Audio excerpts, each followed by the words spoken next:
I want to go back. He wants to go back. I want to go back to the farm. Go back far away from home, with a milk pail on my arm. I miss the rooster, the one that used to wake me up at 4 a.m. down on the farm.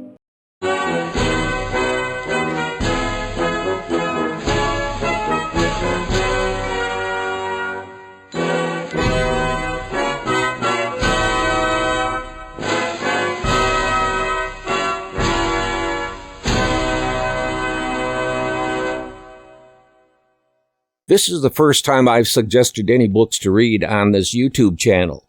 I may suggest books to Mrs. Old Farmer or to friends and family. I think because of our troubled times, these books are appropriate. I first read these books about 10 years ago and had forgotten that I had read them, so I again read these books.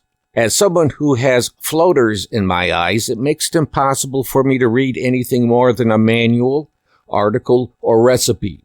As for a manual or article, it needs to be short, or I will start getting extreme headaches that will take 3 enteric aspirins along with about 1,000 milligrams of Tylenol. If I don't take this combination, it won't touch the headache. I don't recommend this to you. If you think you might need such a remedy, talk to your doctor first. As a final mention, I can only take this once in a 24-hour day because of the amounts involved. Again, talk to your doctor if you think you need it. So it means I use Talking Books for the Blind, a free service for those who have difficulties reading. The information can be found in the comments below. I wish all government agencies worked and treated citizens as well as does Talking Books. The 2 books talk about the United States being attacked with an EMP, an electromagnetic pulse, that destroys the power grid and much of the electronics, including cars. These books describe what could happen to a community after such events. After reading yourself, if you have kids, judge if they can handle the story. I will be using the Talking Books synopsis to describe the books and to give you a taste how Talking Book sounds like. If you know of anyone having difficulty reading because of vision or physical issues, help them to become enrolled in Talking Books. Again, details below, and I have a couple of videos talking about the service. Now let's hear what these books are all about. 1 Second After by William R. Forstchen, DB 69145. Copyright 2009 by William R. Forstchen. Read by Ray Fouché. This book contains 350 pages. Approximate reading time, 12 hours, 35 minutes. This book contains markers allowing direct access to the acknowledgments, foreword, chapters, and afterword. Library of Congress annotation. When nuclear bombs detonate high in the atmosphere above the United States, electromagnetic pulses destroy technology and electricity, forcing Americans into ruthless survival mode. Former Colonel John Matherson fights to keep his family alive in the small town of Black Mountain, North Carolina. Some violence and some strong language. 2009. From the book jacket. New York Times best-selling author William R. Forstchen tells a story that might be all too terrifyingly real. A story in which one man struggles to save his family and his small North Carolina town after America loses a war that sends our nation back to the Dark Ages. A war lost because of a terrifying weapon, an electromagnetic pulse, EMP. And it may already be in the hands of our enemies.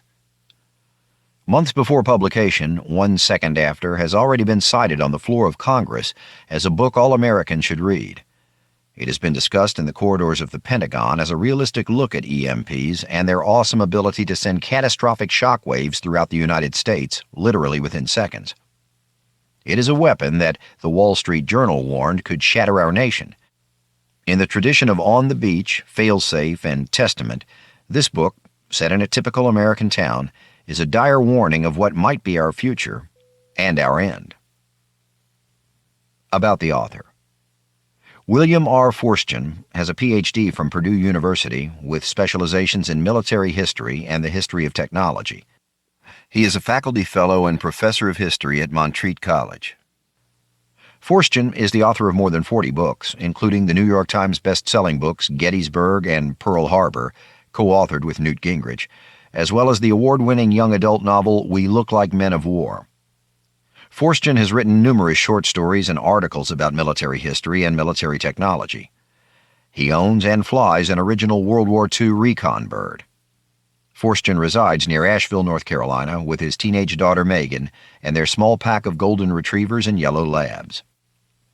www.onesecondafter.com. For my daughter, Megan Marie Forstchen, and for those who protect her that she may grow up in peace. And for my father, John Joseph Forstchen, who taught me what should truly be valued in life. Acknowledgements. All books are, in a way, the works of others. Those who inspired me as a kid, taught me to be a teacher, a writer, a father. Those of you who grew up with science fiction during the Cold War will remember Alas, Babylon and the chilling movies Testament and On the Beach. The nightmares of that time did not happen, but one does wonder if their warning ensured that indeed such things did not happen when I was a child. Their impact on me is obvious with this work, their warnings as real then as the warnings of this book as a potential reality now. Special thanks must go to my friend Newt Gingrich for kindly providing the foreword to this book, the encouragement, advice, and crucial contacts he helped me with along the way. Captain Bill Sanders, who serves with our Navy, is one of the world's leading experts on this topic.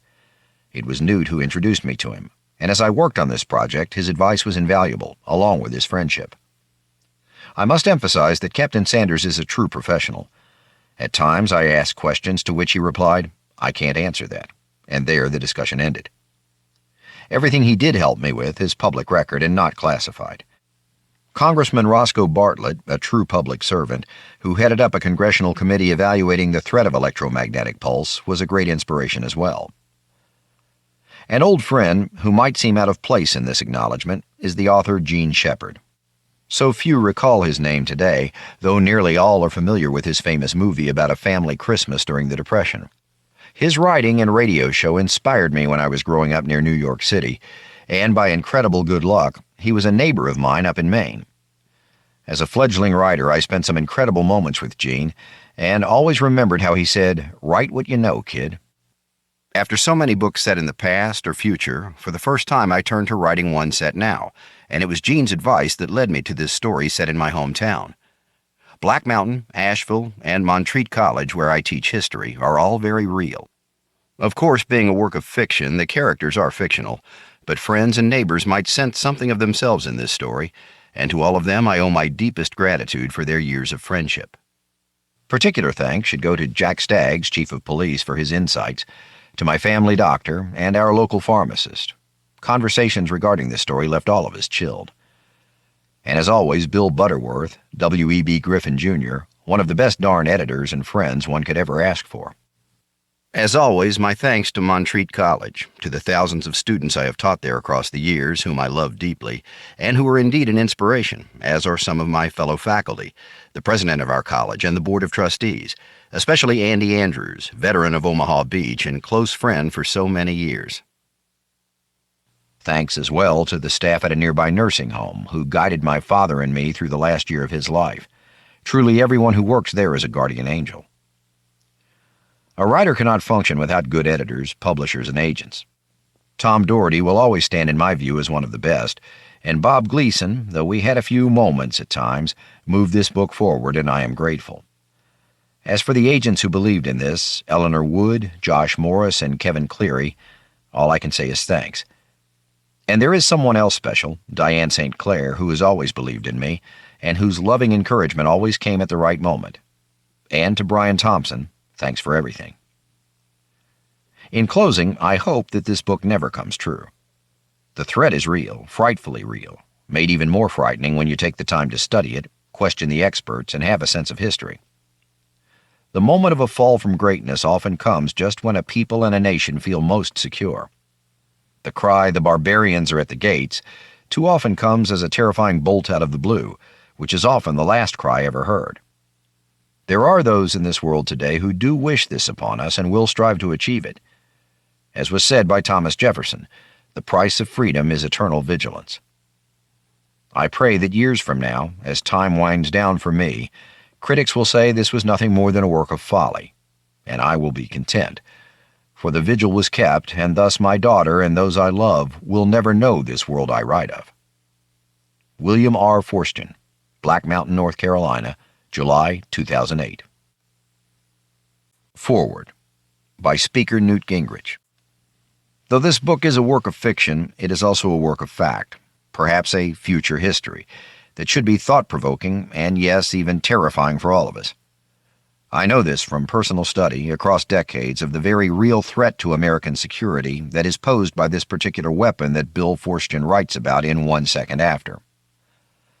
There has been much attention given since 9/11 to a wide variety of threats to our nation. Additional attacks by the hijacking of commercial airliners, biological and chemical attacks, even the potential of a so-called dirty bomb or even an actual nuclear detonation in the center of one of our major cities. But few have talked about, let alone heard about, the terrible, in fact overwhelming threat of EMP, which is shorthand for electromagnetic pulse weapon. My friend, Captain William Sanders, USN, one of our nation's leading experts on this particular weapon, will provide the afterword for this book, explaining in greater detail, using unclassified documents, as to how such a weapon works. In short form here, when an atomic bomb is detonated above the Earth's atmosphere, it can generate a pulse wave, which travels at the speed of light, and will short-circuit every electronic device that the wave touches on the Earth's surface. It is like a super lightning bolt striking next to your house and taking out your computer, except infinitely worse, for it will strike our entire nation, most likely without warning, and could destroy our entire complex electrical grid and everything attached into that grid. It is a real threat, a very real threat, and one that has deeply worried myself and many others for years.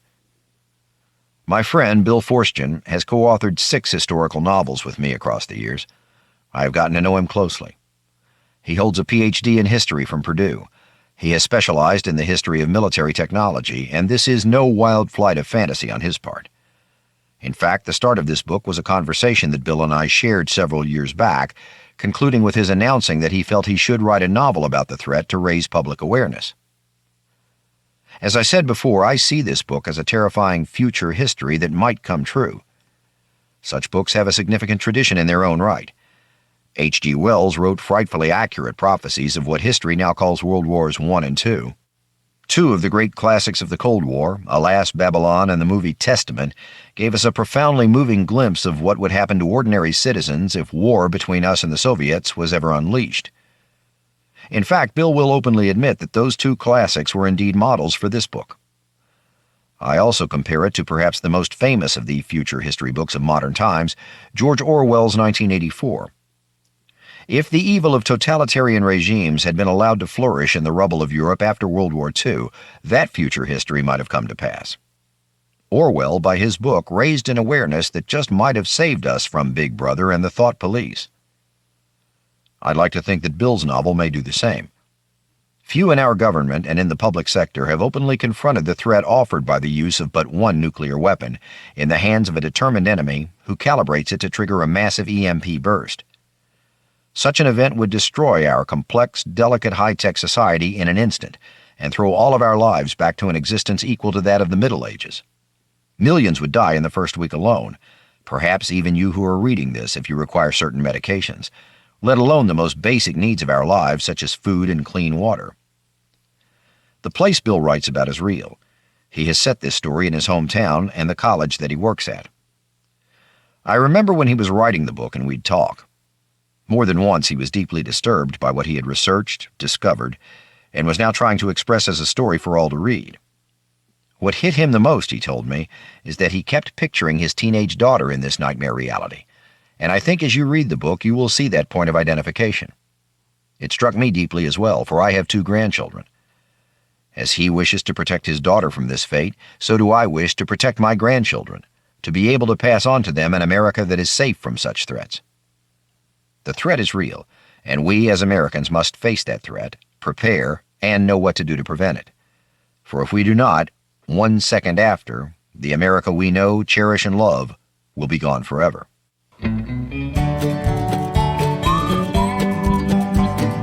Before we go, it's important to quickly mention for all who are visiting to subscribe, ring the bell, leave a comment, and share with friends and family. Now for the most important part. Thank you to those who have subscribed. Thank you. And yes, thank you to those who are visiting. We value you too. We're trying to reach 1,000 subscribers so that we may receive a pittance from YouTube to cover expenses. We replaced one camera, tripod, and bought a water-cooled editor for video production, plus all the tools we review. So if you could help us reach that 1,000 subscription point, thank you. Well, this is the old farmer Scott Bain.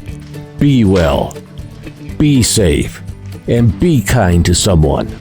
Don't forget to click like and click subscribe on the Old Farmer YouTube channel. And thanks again for watching.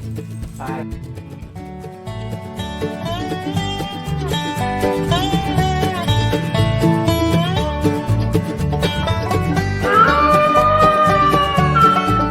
The VFW National Home for Children, providing families of veterans and active duty military opportunities for growth and development in a nurturing community.